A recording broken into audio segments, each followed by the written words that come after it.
Take it away. Are we on? We are on. Cool. Blair Hodges, it's great to be with you today. Thanks, Jeremy. Nice to be here. So, Blair, you just posted your 100th episode of the podcast. Wow. Congratulations. That's really something. Thank you.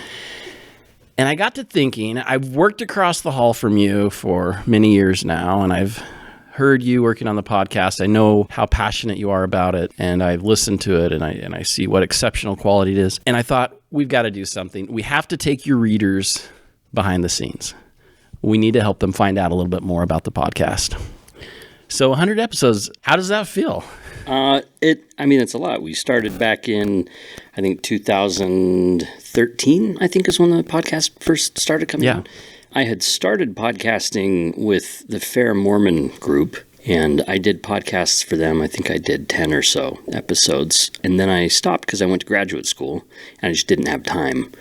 And so when I got this job here at the Maxwell Institute, and they said, one of the things we'd probably have you do is get a podcast going, then I was really excited. That was one of the things that I was most looking forward to. So looking back, like 100 episodes later, I don't know. It's a lot. It was a lot of work, but it's one of the things I think I like most about my job. So it's been fun. So let's take a moment and just tell us the kind of the genesis of the podcast at the Maxwell Institute. How did this come about? Who was involved?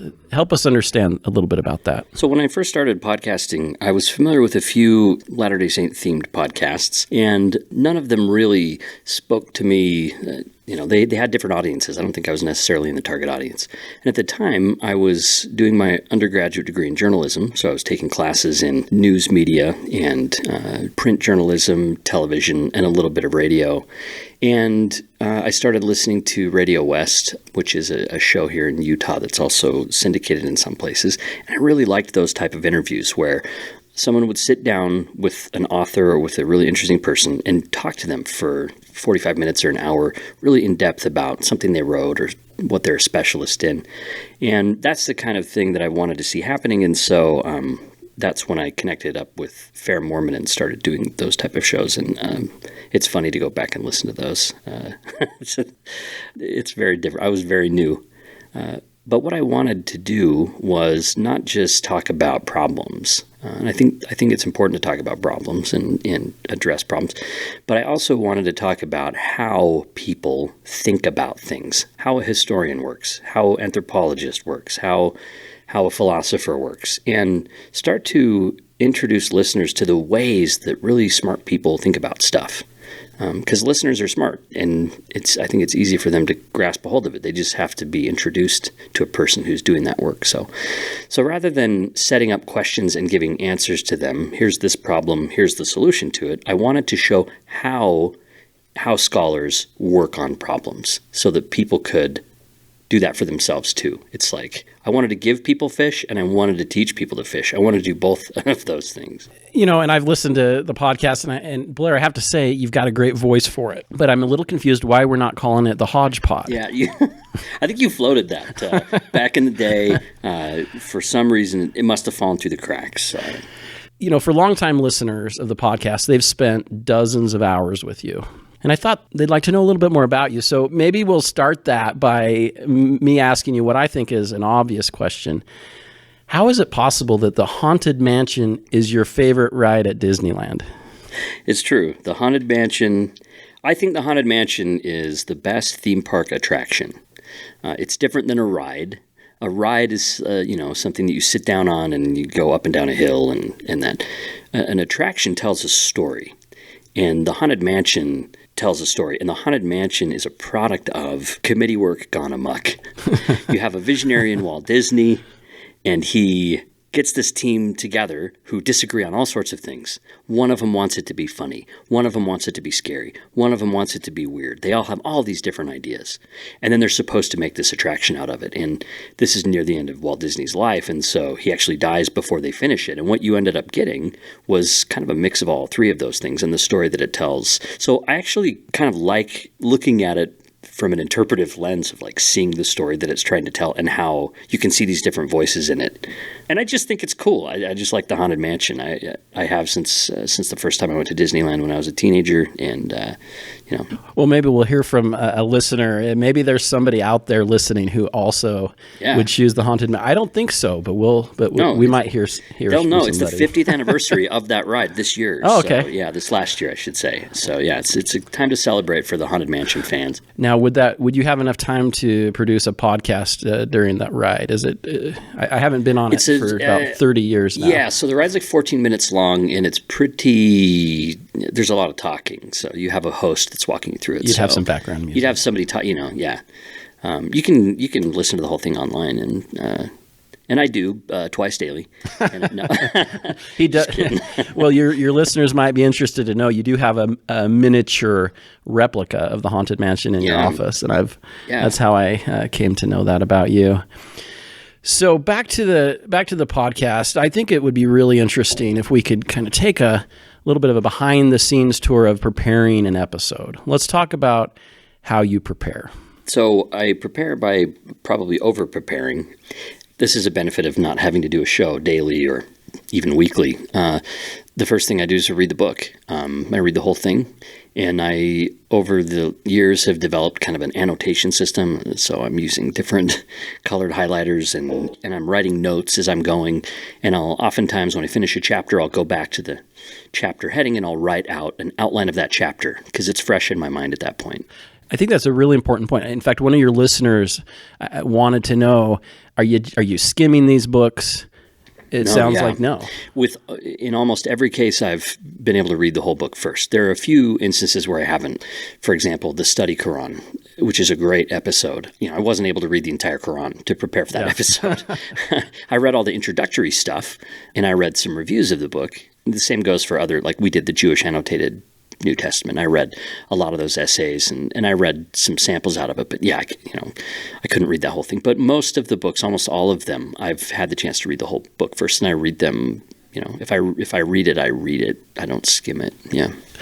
So what else do you do to prepare, Blair? So while I'm making that outline, when I finish reading the book, it's actually my least favorite part of doing a podcast is once you're done reading, then you have to prepare for the interview. And for me, that means I need to sit down and think of a narrative arc for the interview. How do I want this story to go? What story was this person trying to tell in their book? And how can that translate over into an hour-long interview and cover as much of the book as I can? I really try to give people a sense for the whole book rather than just focusing in on one thing. So that's the hardest part, is like sitting down, going through my notes, and putting together questions. So I write out all my questions, and I sometimes will write a question and then some follow-up questions that I may or may not ask depending on how the person answers the question. So I have a really detailed script that I create, and then it's ready to go. In fact, I just finished, just before we started this interview, I finished the interview script for Benjamin Park's upcoming interview. So I finished reading his book yesterday, and then I put the script together today. I think that's the hardest part of the whole process. Putting the script together? Yeah, absolutely, yeah. And do you stick to it? Do you stick to the script, or what happens when you get in the war room? Yeah, that's a good question. So when I sit down for the interview with the person there with me, I have an idea of how I want the interview to go. But in a lot of cases, interviewees will anticipate where an interview is headed because there's a logical progression to it. So sometimes they'll start covering territory in the next question, or, and that's fine because that provides me with a really easy segue to the next thing. What's hard is if they jump ahead to something I wanted to save that for the end. Yeah. It's like, sometimes I'll just let them go ahead and do it. Sometimes I'll kind of, hint to them. People can't see the podcast, so I can do like, hold on, or we're gonna get to that later. So sometimes while we're doing the interview, I can tell a guest like, why don't we cover that later and go back. So it just depends. There are a lot of different ways to handle it. If it's really organic and the flow of the interview is great, then I have a harder time just telling them let's do that later. If I can tell that that there was an easy cutoff point, then I'll probably just stop them. In fact, just like you've done 14 times in this interview already. Yeah, I'm over here waving my hands wildly, Blair, and you've already covered almost all of my questions. Okay, so you said earlier we end up with an episode that's maybe 45 minutes long. Do they vary? It's usually an hour, which means that people that listen to it in time and a half will spend about 40 minutes with it. And that's how I tend to listen to my podcasts in like sped up mode. Yes, I've noticed that. I'd be interested in what listeners do. But yeah, so we aim for about an hour. I would say interviews I typically you're only seeing 5 or 6 minutes hit the cutting room floor, and that would be if we had to take a break during it, or occasionally people will restart their answers. Occasionally I will want to reset a question. We might strategize like, I was going to ask you about this, but it seems like, how do you feel about this? Yeah. So the nice thing about it not being live is you can edit content on the fly that way. So we do that. Does that take some getting used to? Because I'm sitting here doing my first podcast interview with you, and for some reason, it feels like this is live to me. Yeah, so it does, especially when I began, it did feel that way because editing is extra work, and I didn't want to create extra work for myself. And I'm still that way. I would prefer the funnest episodes to edit are the ones where it just kind of sails straight through. But that feeling of liveness kind of goes away, I think, after a time. You still have anxieties during the interview about whether you're going to be able to get to that question. Maybe the person's taking too long to answer something that you only wanted them to give a quick answer to. Yeah. So you have to change up the pacing and things like that. So there are still a lot of anxieties that I have throughout the interview, but feeling like it's live and that what I'm saying is like set in stone, that's not one of them anymore because I get to edit it. So, well, I wanted to talk a little bit about the editing. What you just said speaks to this idea of having a sort of vision for how this thing is going to turn out before you start. How does that change, though? I'm curious to know, do these things turn out like you expect very often? Or They usually do, yeah. The nice thing about this is authors can usually tell and are surprised that I've spent time preparing. I don't know that they anticipate that up front.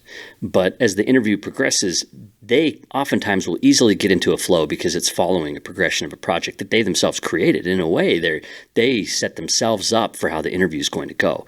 Sometimes I'll deviate from the logical order of their book if I think there's kind of a better way to do it for a podcast audience. But most often, I'm following what they're doing. And what stuff gets cut? The biggest thing is when people start going down a road that they decide they don't want to keep going down. And I'm experiencing this as you're interviewing me.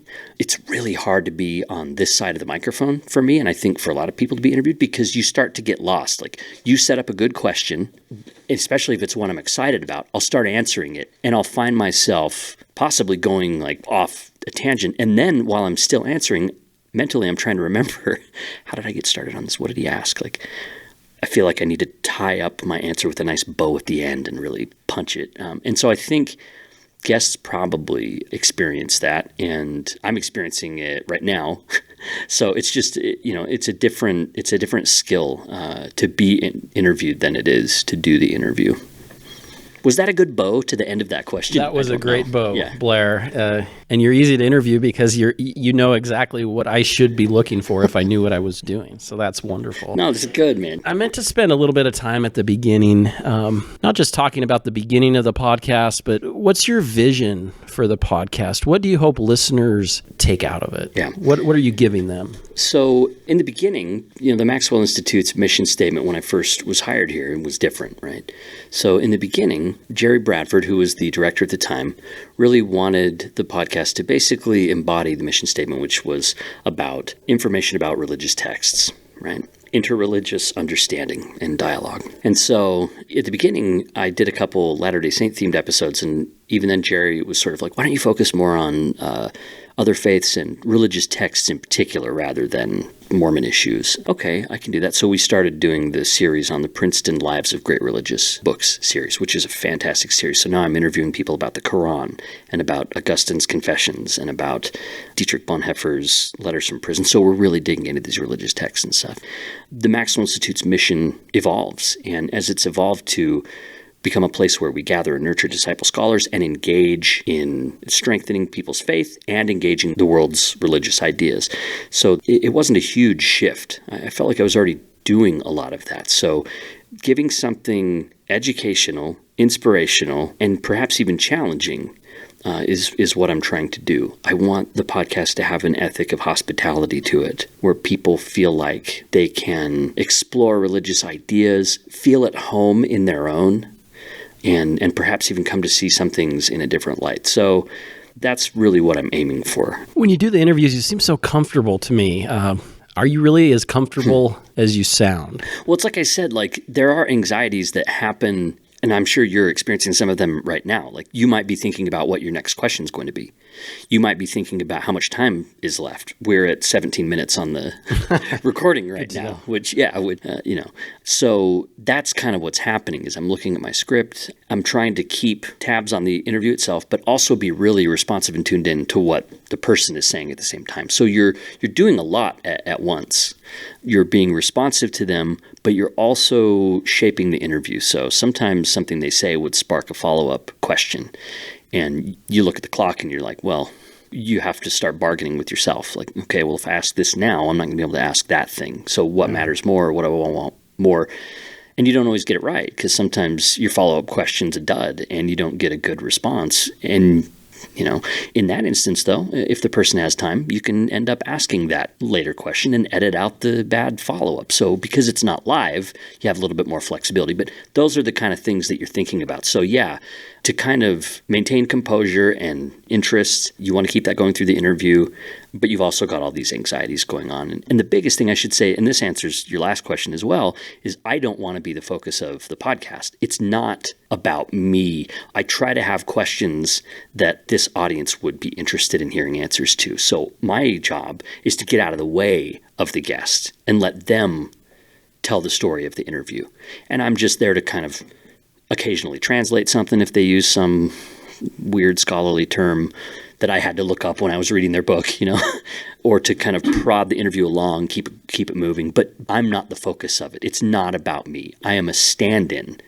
And the less obvious of a stand-in I am while the podcast is still engaging, the better. Well, that explains why we don't call it the Hodgepod. Yeah. One of your listeners made the comment that listening to the podcast is like listening to two friends having a conversation. And I think that really speaks to how comfortable not only you are, or at least you portray, as well as your guest. I think you must really put people at ease. And like you say, the editing floor is always there. So I decided that since you can edit anything out you want, that I wasn't going to restrict myself to any particular questions. I was going to feel very safe in this interview. Blair, and I want our listeners to get a feel for you, get a feel for the person you are. They've heard you. They've heard some of your commentary and thoughts on things. Can you tell me a little bit about yourself? And particularly, can you think of any life experiences that you've had that have shaped the podcast or shaped you? Yeah, I think I really started thinking about other religious traditions when I was a missionary for the church. I served in Wisconsin, so it was, a lot of Germans in that area, Lutheran, evangelicalism, some Catholicism. There's always a Kingdom Hall in the neighborhood, Seventh-day Adventist. I started thinking more about other religious traditions. And as a missionary, I did that because I wanted to be able to build common ground and offer Latter-day Saint answers to questions that their traditions might not have answers to, or that I might feel like we have better answers to particular questions. So I started getting interested in other religions. One example, we met a Muslim man, and he agreed to read the Book of Mormon if I would read the Quran. And so we did, I was like, okay, sure. So I read the Quran. I didn't get it. I didn't understand. I didn't read anything in preparation for it, so I didn't have any context for the type of scripture it was. And of course, it was a translation of the Quran, so I didn't understand that it wasn't truly the Quran anyway. It was a representation of it and all of those things. But it got me thinking about other religions, and I would see things that I liked and that I was drawn to, or that I thought, oh, that's interesting. And it became less about preparing myself to argue with other faiths, and rather interested in the new light that was cast on my own beliefs because I was learning about what other faiths believed. And so being interested in other religions really started around that time of my mission. When I got home, I became heavily interested in Mormon apologetics, farms, Hugh Nibley, Fair Mormon, all of those things really drew me in. And I was really interested in, because I had my own doubts and questions and difficulties and surprises from Latter-day Saint history that I didn't know about and those type of things. So I dealt with my own. I never felt like I hit any sort of crisis point, but it was definitely, there were growing pains and uncertainties. And I think even to this day, that's the case. But then I started getting interested in religious studies and history and philosophy and those type of things, initially as ways to kind of perhaps solve doubts. But then I just became more interested in the quest itself and found it to be, there's that great quote that we use here from Elder Maxwell, where he says, for a disciple scholar, research is a form of worship. Academic research is a form of worship. And so just the asking of questions and the listening to other people's answers could itself become a way of worshiping God, in that it connects me to other people, it connects me to God's children. It connects me to God through those people and valuing the different perspectives and not always agreeing either, but sometimes agreeing and sometimes seeing things in new ways. So that's kind of my trajectory. It went through kind of missionary zeal, ready to convert people, apologetics, ready to defend the faith in particular ways, to ready to understand the faith better by engaging in our own history, my own faith's history, and the history and beliefs of other faiths. And I think the podcast probably makes sense, like the product of it. I really do try to maintain a certain level of ambiguity about who I am as an interviewer, because I've found that you can pretty quickly turn a listener off by getting really specific about politics or something, or I didn't know he thought that or that. So I really do try to not foreground my own prejudices and beliefs. It's inevitable that they're in there because I'm still an embodied person that's asking questions from a particular vantage point. So it's still, there's no objectivity to it, but at least there's an attempt at objectivity so that you can really reach and stand in for a bigger group of listeners. That was beautiful, first of all. Now, and I know, Blair, that you interview people of many faiths, and the understanding and friendship that you bring to the interviews is apparent. What do you do when you don't know what to ask next? Look at my notes. There's always going to be something to go back to my notes to. In fact, there's a nice trick. It's called a bumper, and it's when you reintroduce the guest to people. It's this really nice break. I think for the listener, it kind of helps reset things. So I'll say, that's so-and-so, we're talking to them about such and such, da-da-da-da-da. So that usually will happen at a natural place in an interview. And then I either have in my notes where we're going next, or occasionally I'll do that bumper and then I'll pause for a minute and take a drink of water and invite the guest to have a drink of water and think about where we're going to go next. And so it's really nice because it's not live. Especially since I've done so many interviews, I don't really have those moments of like, oh no, like I don't have any place to take that next. Or I should say, when that does happen, I know just to say that that's what's happening. I'll just tell the guest, okay, I'll be like, yeah, that was a really great answer. Now I'm just trying to think of a transition or something. So I can have a meta conversation with the person, and I'm comfortable doing that. So, yeah. And I think it might be useful for the listeners to know that this interviewing Blair was not his idea. And I've actually laughed thinking, Blair, what it would be like if you were interviewing yourself. How long would you pause? Would you use it? You mentioned an accent. Maybe you would have pulled that out. If listeners go back to the first couple episodes, they'll hear it. Even then, like my wife and I were laughing about it because I had to go back and look at some previous episode or something. And I was like, at the beginning, I was like, it's the Maxwell Institute podcast, like this weird. Yeah. Well, that would be, as fun as that would be for me to hear you asking yourself questions and then responding. That would be an interesting thing. I wanted to ask, I've known you, I've worked with you. I should introduce myself. I'm Jeremy King. I work across the hall from Blair Hodges at the Maxwell Institute. I'm not a professional podcast interviewer. I do enjoy the podcast.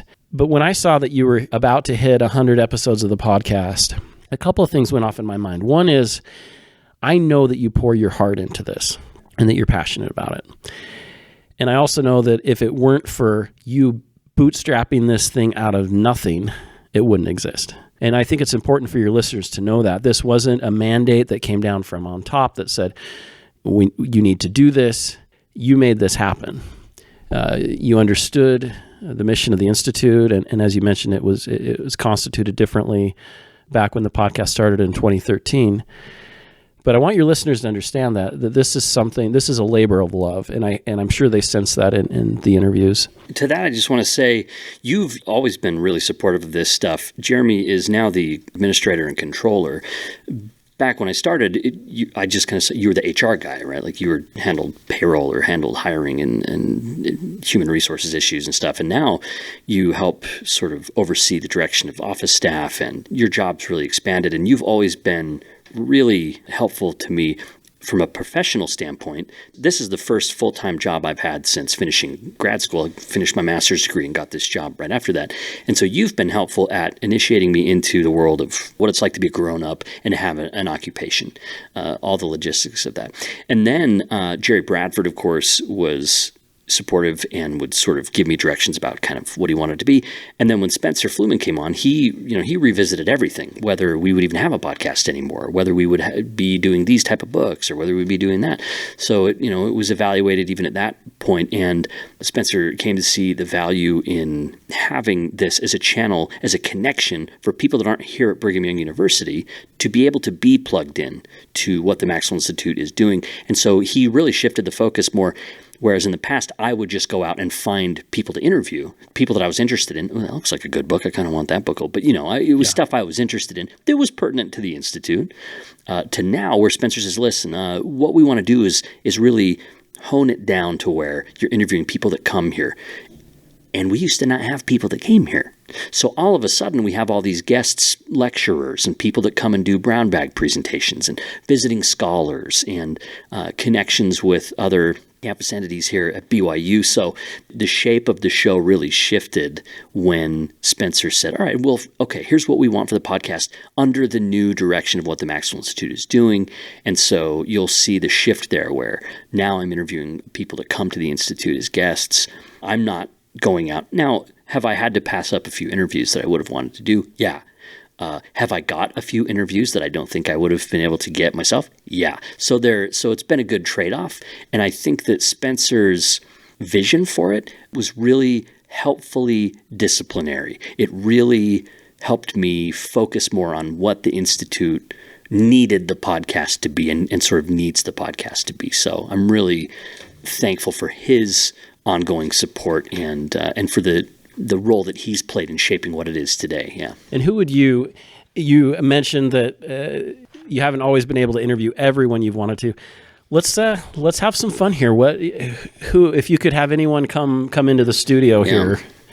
I almost got Charles Taylor, and he is one of my favorite, and he's a philosopher, kind of an intellectual historian. He wrote a fantastic book on secularism and on the rise of this secular age. And his driving question is, why was it 1,000 years ago that it would have been impossible to disbelieve in God?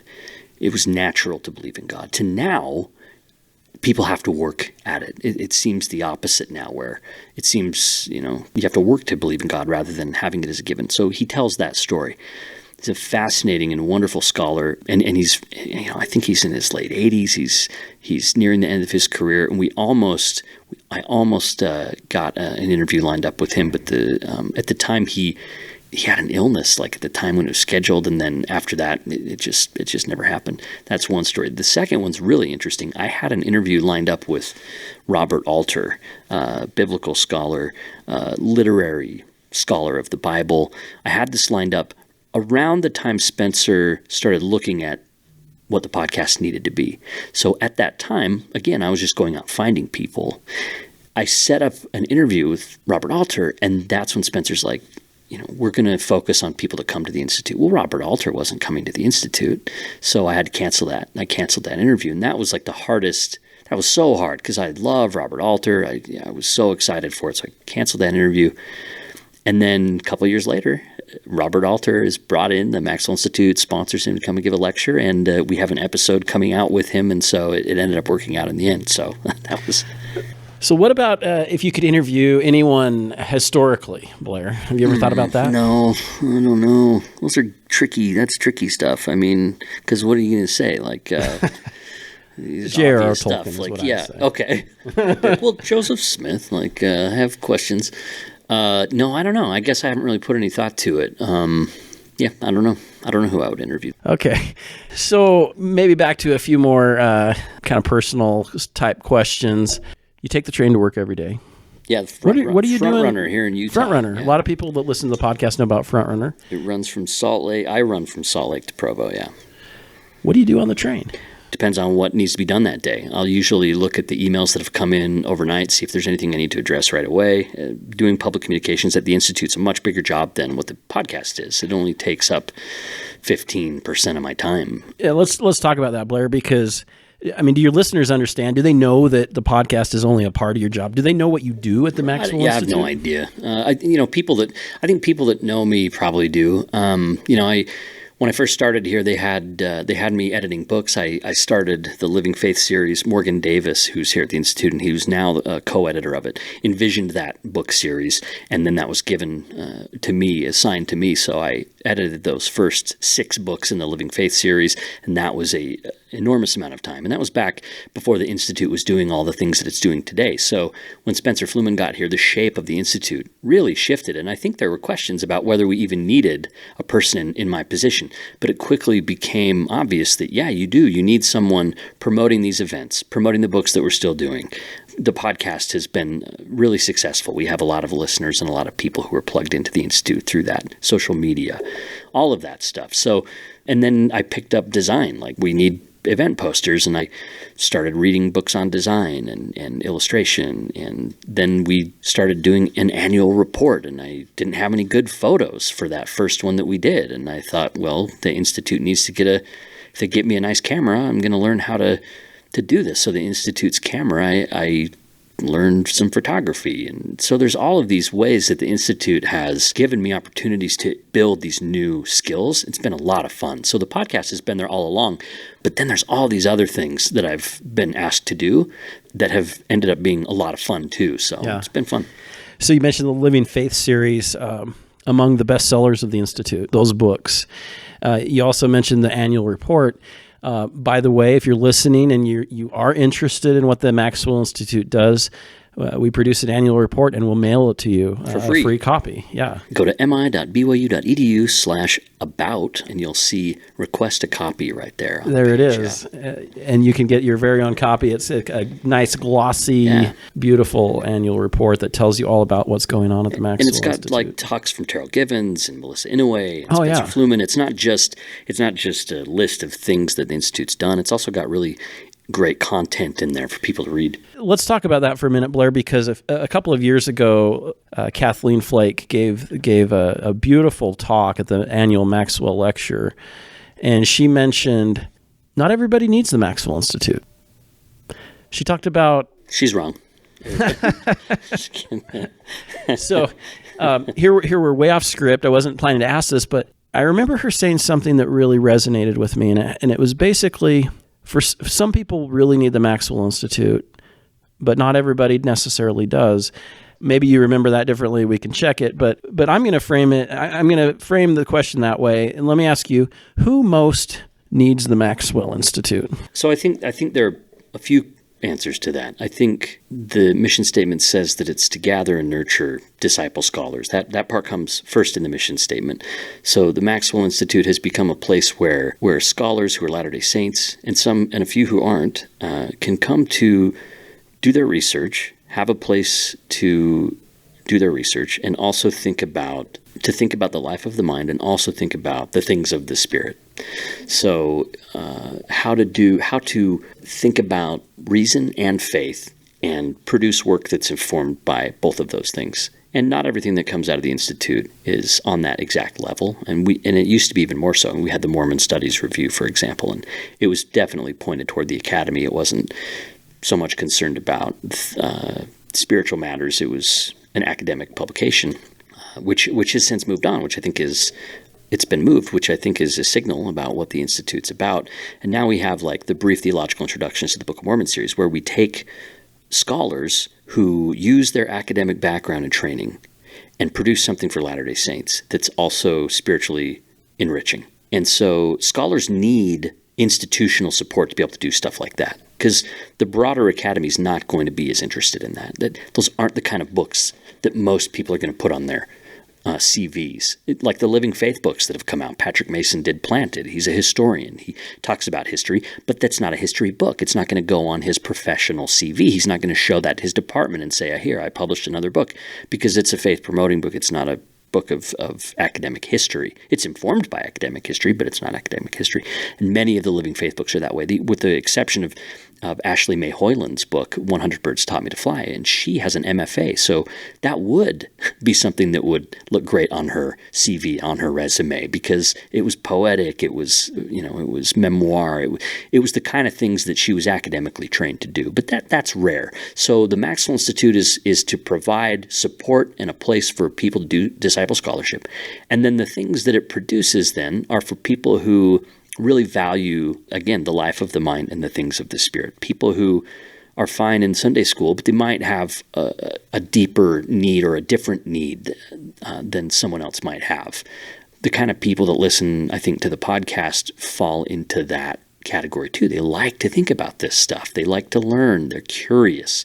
Curiosity is a religious virtue, and I think that the Institute, as one small little thing that the church sponsors, can reach a lot of people who have those kind of spiritual needs. The church needs all sorts of people doing all sorts of different work, humanitarian work, educational work, direct religious instruction, all of these things. And the Maxwell Institute is one piece in that bigger puzzle that can reach some Latter-day Saints who have that spiritual curiosity and interest. I love that you mentioned that. We couldn't have scripted this better, Blair, because I asked one of your listeners, actually I asked a couple of your listeners if they were to describe you in one word. And one of the words I got was curious. Now, that could be taken in two ways. They said in a good way. Oh, good. Yeah, in a good way. No, but I see that. I see you're a voracious reader and consumer of knowledge. That's the other thing I do on the train, by the way, to finish that and answer to that question. I read a lot. You read a lot, right? So you're curious. You're curious. You're a seeker, and that comes out. And I love that you mentioned that. I won't tell you the second word yet. I'm going to hang on to that. It's ominous. But stay tuned to this non-live. Yeah, you've only got 15 interview. minutes left. We're at 44-minute mark right now. So, and I wonder, people will check their devices now, and it'll probably be like 41 minutes. Well, if we're running low on time, I noticed you've been eating a lot of Michelina lately. Talk to me about that. What's Michelina? I don't know that. Your frozen entrees. Oh, is that the brand? See, I don't even know. I just grabbed the one that's like this sort of tamale thing. Yeah. So I just think of it as like the frozen tamales. Yeah, I guess it is Michelina's. Yeah, a lot. It's funny. A lot of times I'll cook it, and sometimes I'll even remember to get it out of the microwave and eat it. Those are the good days. So what are the chances at least some of your listeners will think we were paid by Michelina to sponsored by Michelina. To put that in here? Do podcasts do that kind of stuff? Do they do product placement? Yes. Yeah. Well, I mean, so most podcasts will be like Squarespace, Casper Mattresses, Audible. There are these podcast sponsors that are on like every show, and I don't know, they must spend a ton of money. Obviously, we're a nonprofit. The only spots I used to do were spots for our books. I don't do them anymore. People that listen to older episodes will probably hear them. Now I'll just like interview the author of the book instead of doing a spot for it. But yeah, we're not sponsored, and if people want to personally sponsor me under the table, then they should send me like a DM or Yeah, I'm actually the controller at the Maxwell Institute, so if there's any under the table sponsoring, then I'd like to know about that too. I'm now that we're 3/4 of the way through this thing, I'm realizing how much fun it can be, and I'm thinking, doing a good job. Jeremy. Here's another thing that we got to talk about because I love it. You've got the original box of Count Chocula and Frankenberry. It's a replica. And is it Booberry? Booberry. Count Chocula cereals. and Monster Cereals. So you've got the vintage boxes. I get one box a year. So when Halloween rolls around, I get a box of each. You got me Count Chocolate. I felt that was important. Yeah, so I appreciate that. And I put the new box in front of your old one, and I think it took you a day or two to recognize that. It did. Switched that out. It did. And I believe you got me Count Chocula. Yeah, it was Count Chocula. And that is the best. That's the true. That's the best one. Three. Yeah, absolutely. So the podcast. When I asked your listeners to describe the podcast, these are the words they gave me: engaging, real, authentic, and genuine. And like I said earlier, one of your listeners made the comment that it's like listening to a conversation between friends. I want to talk about friendship just a little bit, Blair, because you and I have become friends something I would never have supposed, perhaps, at the first. Do you remember what you wore to work on your first day? Do you have any recollection of that? I don't know. Probably something stupid. I remember. No. Like a t-shirt. It was your first day, and yeah, it was like you were wearing.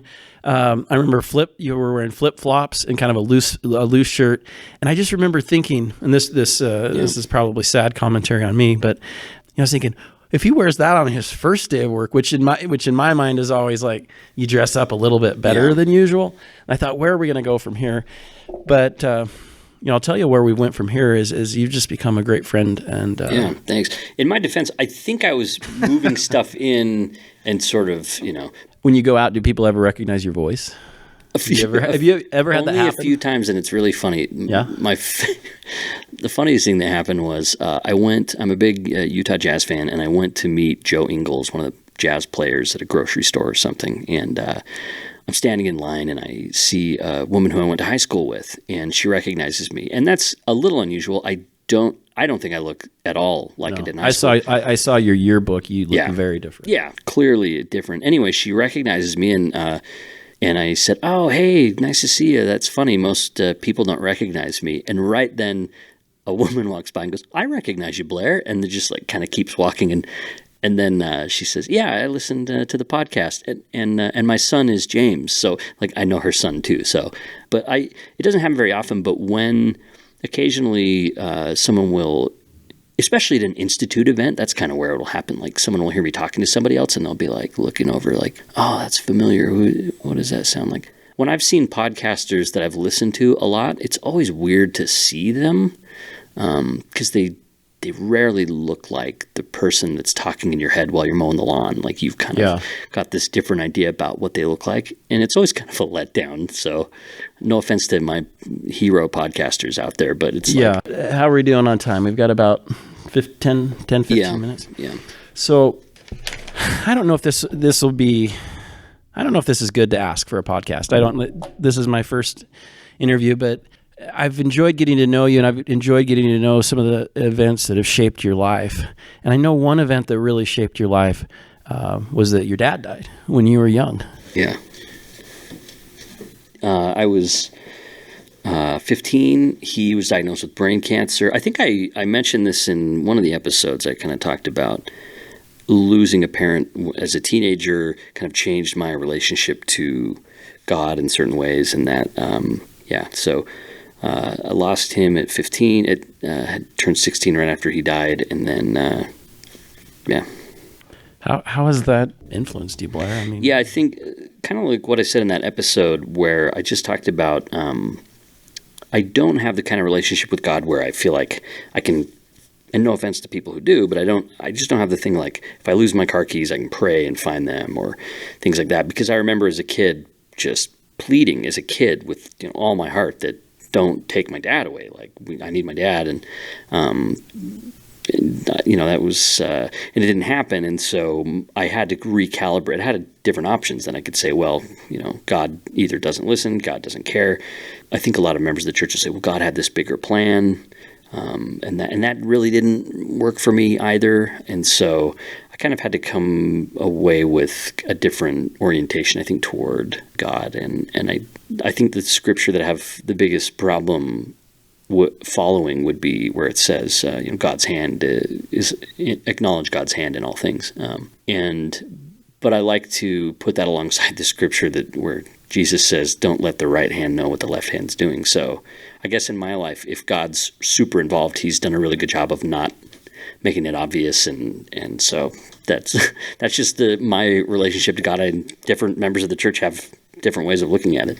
Well, I hope you don't mind me bringing that up. I've seen, especially over this past year, I've seen you visiting you've had some friends this last year that have really suffered, that have had some real serious health concerns. And that's one thing your listeners, I think, should know about you is you stick with people through their lows. You help people through their hard times. And beneath this kind of cheerful, jovial, and I know you to almost always be cheerful. Sometimes you're running around trying to get your camera set up and things for events or whatever, but I probably look mad when I'm doing that too. My wife says I have when I'm focused, you're kind of have an intense, you and I share that, I think, a little bit. Yeah. We're both kind of intense. And, But when I look at these words that your listeners use to describe the podcast, real, authentic, genuine, that's the kind of person you are. So I'm not surprised that comes out in the podcast. What I want to say about that is this is really about the people that I get to interview. And I have time and again been so impressed and blessed by the people who sit across from me and talk about their work. It's not easy to be on the microphone and talk about something, in some cases, about books that were, published recently, but your work on them finished a year or more ago. And now you're going to sit down and talk to this person about everything, the nitty-gritty of it. It's really hard to do. And the grace and warmness and candor of the people who have been on the Maxwell Institute podcast make it really enjoyable to produce. All of the guests that I've been able to talk to have brought something positive to my life. And that goes back to, you mentioned friendship. I think friendship is a driving ethos of what we want this show and what we want the Institute to be. I picked that signal up from Spencer Fluman, his first issue of the Mormon Studies Review. He had an editor's piece in there about friendship. Friendship is the grand principle of Mormonism, says Joseph Smith. And so I really have been blessed and impressed with the warmth and generosity and interest of these academics. These aren't people up in an ivory tower thinking that they're smarter than you. These are people who, because of their professional training, have been through humiliating and difficult, wrenching experiences in order to finish their degrees and get jobs and publish things, and they've put everything they've had into these projects. These aren't ivory tower, better than you, smarter than you type people. These are just people that have a lot to say about particular things, but they're just people. And I think that kind of friendship and trust and mutual exchange really comes through with these guests. And that's a tribute to the people that we've been able to bring here to the Institute, and the people that try to engage the life of the mind and the things of the spirit. You're listening to the Maxwell Institute Podcast. With me today is Blair Hodges, producer, director, writer for the podcast. And we're having an absolute wonderful time getting to know you today, Blair. So we're running a little short on time, and I promised your listeners that I'd reveal the other word that was used to describe you, eccentric. Yes. Wait, what? Yeah, in a good way. Okay. They qualified that. But we've talked about some of those little quirks. But Blair, we're all quirky, and make sure to edit that last stupid thing I said. Isn't that the best? I'm going to leave it in. I occasionally will leave in a... Okay, I know you do that. Oh. Deidre had me leave one in her interview that was really funny, where I just asked the dumbest question. Well, that wasn't in my notes. Yeah, I don't think we've ever put out a podcast episode where we say it's uncut, right? And this won't be the first. Wow, that would ratchet things up a little bit, wouldn't it? Yeah, you can't... You'd probably just redo the whole thing. You have to start over again, yeah. Friends listening to friends. That's the Maxwell Institute Podcast. Yeah. So we'll move toward a conclusion here. I wanted to talk about the legacy of the podcast. You're 100 episodes in. It's been going for 7 years. You're leaving something behind. What would you hope is the legacy of the Maxwell Institute Podcast? I would go back to that word of curiosity, right? Because scholarship always has a shelf life. So a lot of the things that are talked about in a lot of the episodes are going to be dated in a decade or in a couple decades, when new scholars come and ask new questions and produce new scholarship. But the kind of exchange and curiosity and interest and translating stuff that's generally written for an academic audience, translating that to a broader audience, those type of things will still need to be done. And so there are some episodes that I think are just going to hold up for a really long time, and that even I'll occasionally go back. Empo Tutu's interview on forgiveness, for example, is one that I'll revisit to hear her again and some of the wisdom from that. And other episodes where I think, okay, that the one about Mormonism and politics, where I had the authors on here predicting the outcome of the election, and they were, completely wrong. So shorter shelf life on that. So, but the legacy of the active thinking in these ways and asking questions and feeling safe to explore and feeling like there are other people that are exploring that way too, even if you might not know people like that in your own home ward. Or if you do, you might feel like that there are more people who aren't interested in that kind of thing. But you've got this show, you've got these people who are talking about it over here. So I think that I'm glad that we have an archive of past episodes. I'm really glad that we've transcribed them so people can read them into the future. I hope that in some ways I bring things out in interviews from authors that will be of interest to future people. If they're looking at Robert Alter's work, and they might check out that interview and see what he said about something that maybe I asked him about, something that nobody else had asked him about, that could be relevant to a future researcher or something. That stuff would be great. But the spirit behind the show, which is that curiosity is a religious virtue, I hope that continues to resonate, even with episodes that become dated and as the show gets confined to the dustbin of history, and as the earth continues its centripetal descent into heat death and all of those good things. So. Well, it's a beautiful thing, Blair, to save these voices, these wonderful, beautiful, inspired voices for future generations. And despite your best efforts to get out of the way, your voice is preserved right alongside them. And it's been an absolute pleasure to be with you today. Thanks, Jeremy. I appreciate it. So there's a couple questions that won't be our concluding questions, I expect, but I have to get them in there because I didn't fit them in when I should have. I've got to ask, a lot of your listeners want to know, what's your favorite episode? And you better give me some kind of an answer here. Yeah, I don't want a cop-out answer. Yeah, I'm not big on favorites, but so I can't really identify a favorite. I can identify, there are two of them that come back to my mind more than other ones do. Like, for whatever reason, they're just sort of camping out, and they'll kind of float across my consciousness every once in a while. And the first one is, I mentioned Mpo Tutu's interview, in part because there was a really interesting thing that happened while that interview, the week that interview happened. So it's an interview about forgiveness, and she's talking about forgiveness. And I had an argument with my wife that week. I did something really just unkind to her, just not cool at all, and it really hurt her feelings really bad. And throughout our marriage, I've always been really eager to apologize for things and to try to take accountability and responsibility. And I kind of prided myself on that. I thought, like, you know what? I'm really good at asking for forgiveness. I'm really good at apologizing. I really thought that I was good at that.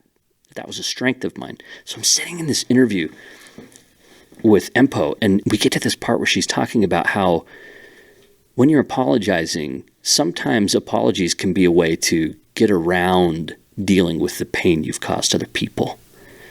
So one of the reasons I was so quick to apologize to my wife is because I knew that what I had done hurt her, and that made me feel bad, and I needed that to go away. And the quickest way to do that is to apologize.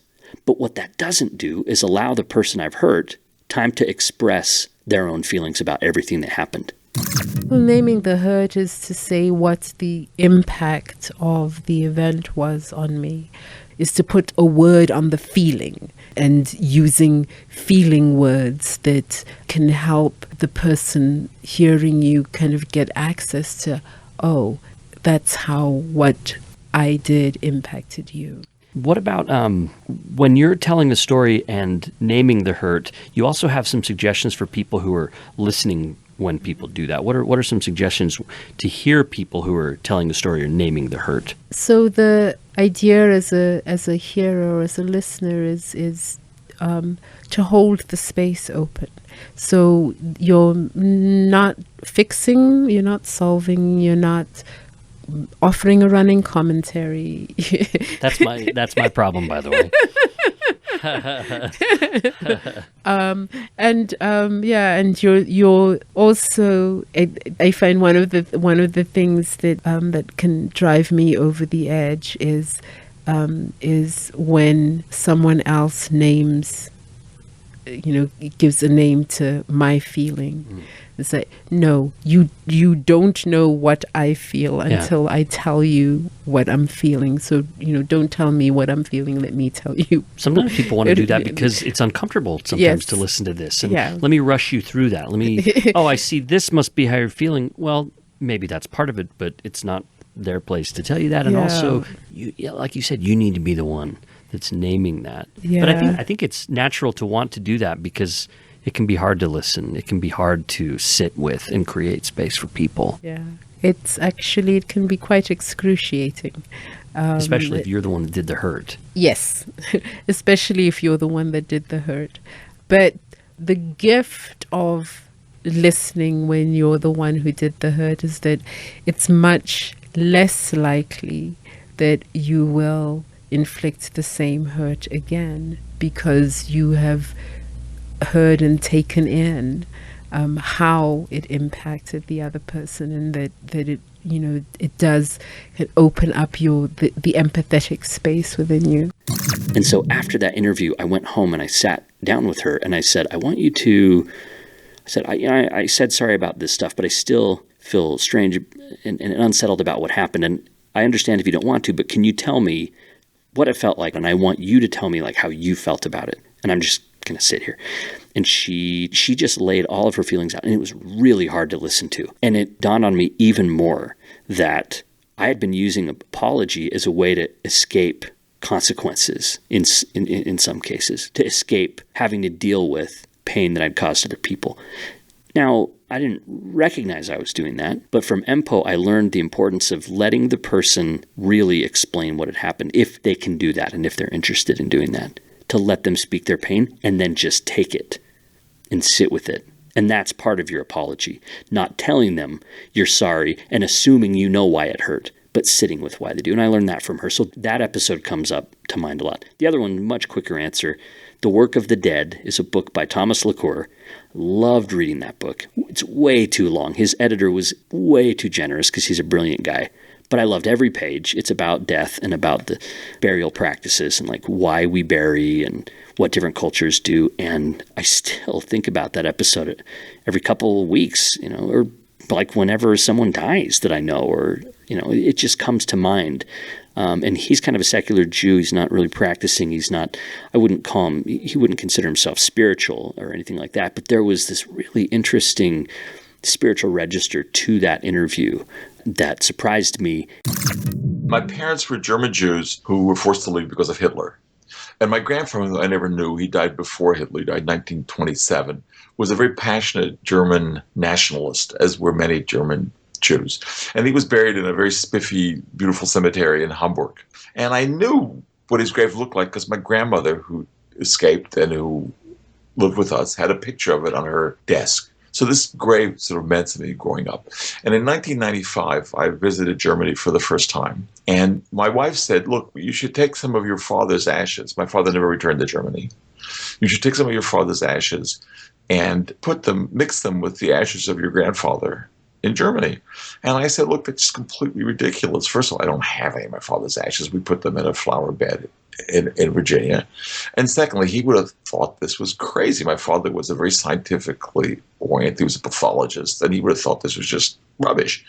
And she said, no, this will just do it. So I collected some dirt from the flower bed, which may have had some ashes in them, but of course the ashes would be no different from the fertilizer that I put in to help the flowers. But she asked me we took this little bag of dirt from this grave and we took them to Hamburg.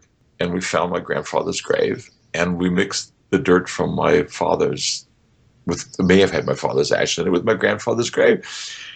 And I felt like I was reconciling my father to his father. I felt like I was returning my father to Germany, which he had been terribly sad to have lost because of the Nazis. And I was making something right. And I was connecting myself to all this history. And what I used this to say about myself is that, look, I don't believe anything about this. I don't believe my father's ashes were there. I don't think he knew about it. I know he would have thought this was idiotic. I could give you no conceivable intellectual defense for what I did. And I call it sort of a magic we can believe in because it was enchanted for me. And so I use this to say, all right, look, I give up. I don't have a religious account of this. I don't ever feel any kind of rational account. It just meant a lot to me. And that's kind of the foundational feeling that people have for the dead. It's so that it's as if my father and my grandfather were buried in the same place as they would have been had this horrible history not transpired. Those are two of the episodes. Now, I've liked a ton of the episodes I've done. People should check out James Goldberg's On the 5 Books of Jesus. The mote and the beam has become so embedded, even beyond Christianity, in the English language that we forget. I mean, a beam. Yeah. He's not saying, this is not a big thing stuck in your eye. This is something, this is like larger than an eye in your eye. I mean, this is... I read someone who described Jesus' language as gigantesque. Yeah. These impossibly huge images. And there's almost no way that isn't funny, right? Yeah, yeah. Well, and a speck of dust, what do we call it? So it's a mote. Mote, we only use that word has survived entirely in the context of this. What it means is a tiny speck of something. Yeah. It's such a juxtaposition that if you weren't aware of it, of course it's funny. Yeah. It's preposterous, it's huge. And it absolutely captures attention. And you think about, how could Jesus have taught large crowds? I mean, you don't have any technologies of magnifying. There's constraints of... Well, and the other thing is you don't... contemporary American culture has pretty calm... I was just watching a church video the other day, and the mob scene is laughable. In that contemporary Mormons cannot act like a mob. There are plenty of countries in this world where getting on a bus is a more boisterous and violent atmosphere than a mob scene in our movies now. But Jesus comes from presumably a culture where crowds are a little more restive and people are doing things. And anyone who's been to the Middle East today can see, if you're trying to capture attention, you need that sense of surprise. Big, and so I'm trying to give people a fresh sense of what that probably actually was like. The Kate Bowler episode about the prosperity gospel that turns into a stunning interview about her cancer diagnosis. I mean, people have all kinds of helpful suggestions for people in pain, and they love to give them. And my little sister, I think she said something so wise. She was just like, well, it is because, they love you, yes. But people are frantic, and frequently, they just grab for whatever's there. And what's there is ideas about the power of the mind to overcome all things. I get a lot of that. There's no such thing as luck. You just need to try harder. I'm sure there's a way out of this. People are fine kind of with a sudden death, yes, very tragic, or sudden healing, but the ambiguity of staring down death, which I am required to do because at this point I still have inoperable tumors. So if this drug doesn't go well, I don't yet have other choices. So I live in this interim time in which every 60 days I get a scan that tells me if I get another 60 days. And that's how my life works. So it has a very short mental tether in which I am not able to enjoy certainty. And that requires me to live in the present with my beautiful kid and my perfect husband and my lovely life that I am now more grateful for than ever before. So it's hard to move people away from these lovely conveniences that prop up our lives and help us feel sure. But the truth is, none of us know what's going to happen to us. So I just have to live in it in a more ridiculous way. There are all these different episodes that I'm really proud of because of what the guests were able to bring to. But those are two that come to mind frequently for me. Thank you, Blair. I'll have to look into those episodes. You haven't listened to those yet, Jeremy? I cannot believe you haven't been a completist. By the way, I should say, too, listeners, I do give out a completist award.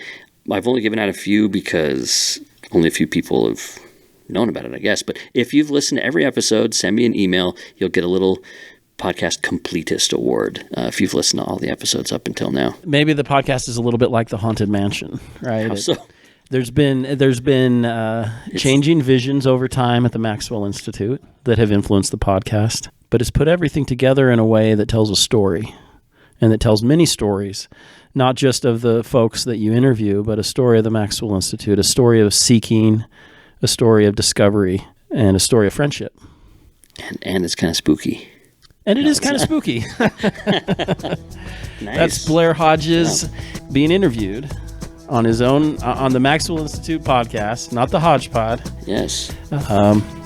And hopefully it's been fun for you listeners to get to know him a little bit better, see a little bit behind the scenes about the podcast. Yeah, and that's Jeremy King, administrator and controller here at the Neil A. Maxwell Institute for Religious Scholarship. Good job, Jeremy. That's your first interview. That was really good. Yeah. I expect that it'll be much better after you edit it. That's the 100th episode of the Maxwell Institute Podcast. If you enjoy listening, please take a minute to tell somebody about it. Send it to a friend, leave a review in Apple Podcasts, post it online someplace, help us make more friends for the show, and let me know if you've completed all the episodes. We'll prepare a special gift and send it your way. We'll see you next time on the Maxwell Institute Podcast.